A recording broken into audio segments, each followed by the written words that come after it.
আশাবাদী নোহোৱাৰ মূল কথাটো হৈছে যে এই চাৰ্জশ্বিটখন যে প্ৰস্তুত কৰিলে ৭,০০০ পৃষ্ঠাৰ সেইখন চাগে মহাভাৰত ৰামায়ণতকৈ দীঘলেই হ'ব।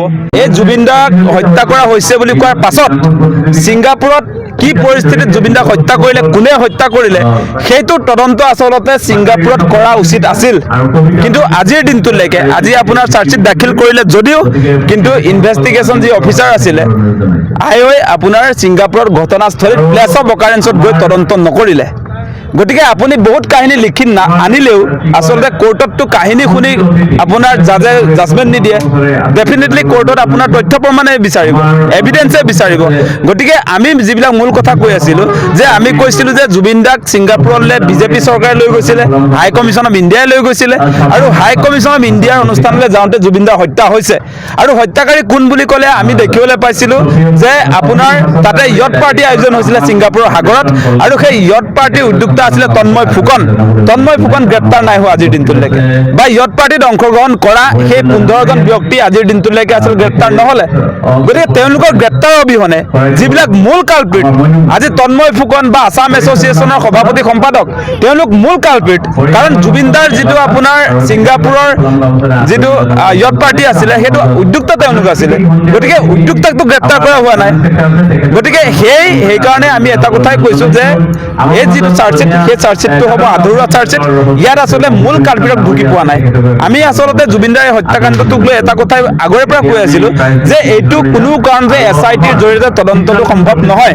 আমি আৰম্ভণিৰ দিনটোত কৈছিলোঁ যে এই তদন্তটো CBIক কৰিবলৈ দিব লাগে, কিন্তু CBIক হিমন্ত বিশ্ব শৰ্মাই নিদিলে।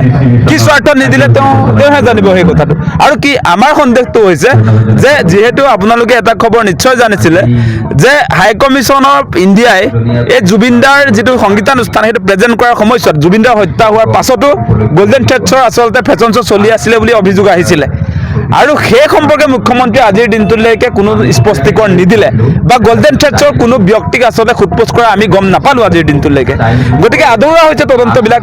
কেৱল শ্যামকানু মহন্ত বা সিদ্ধাৰ্থ শৰ্মা, অমিত প্ৰভা মহন্ত বা শেখৰ জ্যোতি তেওঁলোকক গ্ৰেপ্তাৰ কৰিলেই যে তেওঁলোকক আপোনাৰ শাস্তি দিয়া বুজায় বা আজি চাৰ্জশ্বিট দাখিলেই যে তেওঁলোকৰ শাস্তি হ'ব সেই কথাটো কেতিয়াও নহয়।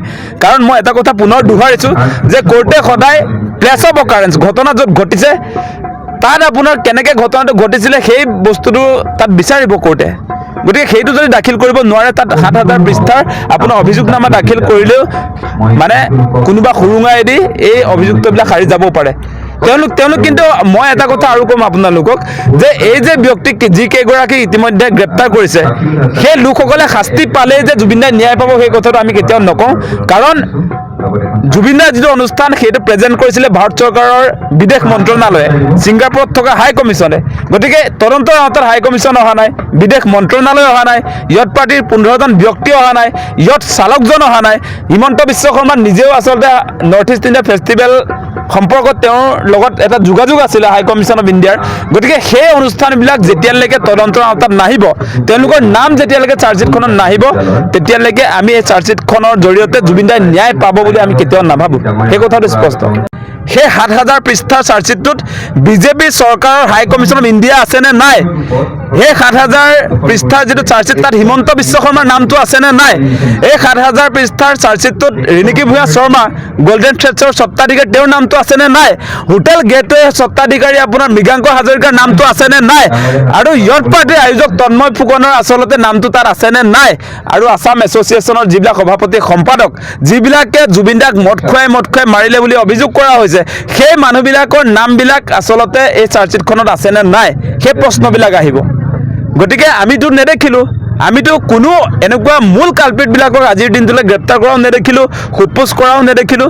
গতিকে এই যে আপোনাৰ আজি চাৰ্জশ্বিট দাখিল কৰা হৈছে এইবিলাক আচলতে কেৱল পুথি খলিহনাবিলাকক এতিয়া আচলতে শাস্তি দিবৰ কাৰণে যদিও তেওঁলোকে অভিযোগনামা দিছে তাতো বহুত গণ্ডগোলটো দেখিছোঁৱে আমি, কিন্তু মূল যিবিলাক কালপিট মালিকবিলাকক ধৰিব পৰা নাই। সেই কথাটো কৈছোঁ আপোনাক।